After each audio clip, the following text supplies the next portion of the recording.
ሰላም አለይኩም ወራህመቱላሂ ወበረካቱ። የቲክቶክ ተከታታዮች እንዴት አደራችሁ?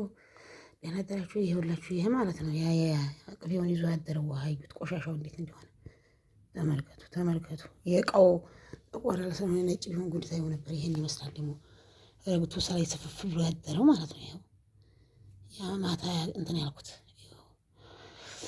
አሁን ይሄን ቅመም ፈጫጭቻ አዘጋጅቻለሁ። ይሄን እንግዲህ እዚህ ጋር እያደረኩ እሽት አድርጌ ይሄን የፍቻ ጣጥቤ እዚህ ወዲህ ሆኖ የምመልሰው ለምን እዛው ላይ ተደብቶ ይሰምት ለሳምንት አቆየዋለሁ ብያቸዋለሁ። ዘፍስፌ በቅመሙ በዚህ በእርጥብ ቅመም ከዛ በኋላ ከሳምንት በኋላ ደረቅ ቅመም አድርጌ ደግሞ ሌላ ቪዲዮ ሰርች ያሳያቸዋለሁ። ይሄንን የዛሬው ክፍል 2 ክፍል 3 ምናምን እያልኩ ለቀዋለሁ። ብዙ ነው እና ጽድት አድርጋችሁ መብላት የምትፈልጉ እኔ እንደዚህ ጽዳት የሚያሳይ ነገር ጨርሻለሁ። ምንም አይሰለቸኝም እና የምትፈልጉ ይዩት። ትንሽ ሰዎችም ብትሆኑ ቅቤ ገዝታችሁ ዝም ብላችሁ መታነጥሩ አታግማሙ ነው የምላችሁ ውዶችዋ።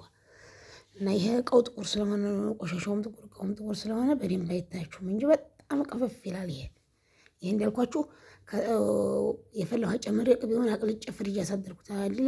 አሁን ከታች ወጣው ነው እና ይሄን ይመስላል ውዶችዋ። ለራሳችሁ ነው ጽዳት ጥሩ ነው የምላችሁ።